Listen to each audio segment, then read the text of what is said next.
funding deadline. Do you think that you should insist on using the government funding bill to enact what you want on immigration? I think the problem is so severe, and so does the American people. The polling shows like 8 out of 10 Americans realize this is a crisis so severe that we should use every opportunity, every must-pass bill.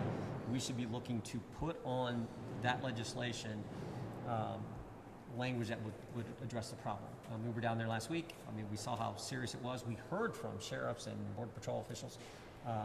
So yeah, I think that should happen. We should look for every opportunity to address the situation that the American people want us to address. But aren't you concerned that could risk a shutdown?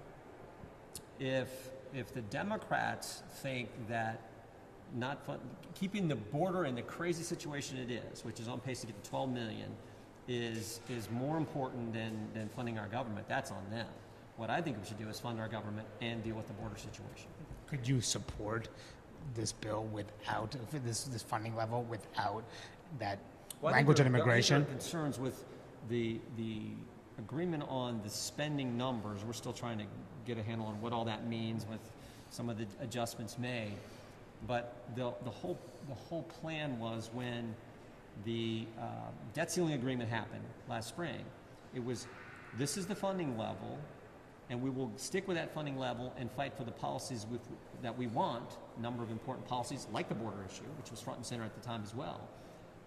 Fight to get those policies. And if we don't, then we'll go with the long-term CR, which actually saves us money. That was the play call then. I think we should stick with that play call. So I think the key is, what are the policies that we get on this legislation that the numbers agreed to yesterday by the Speaker and the Senate Majority Leader?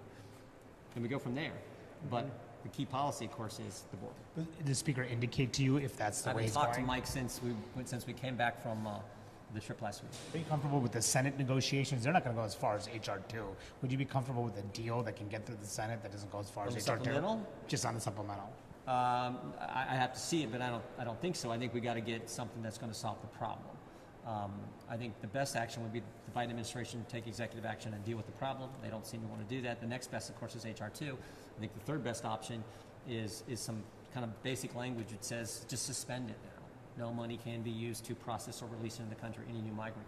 I think you just say it's so bad, we're on pace to get to 12 million in the Biden presidency, we should just stop. So I would advocate for some language like that. There'd have to be a few exceptions to it, but language like that. And just on the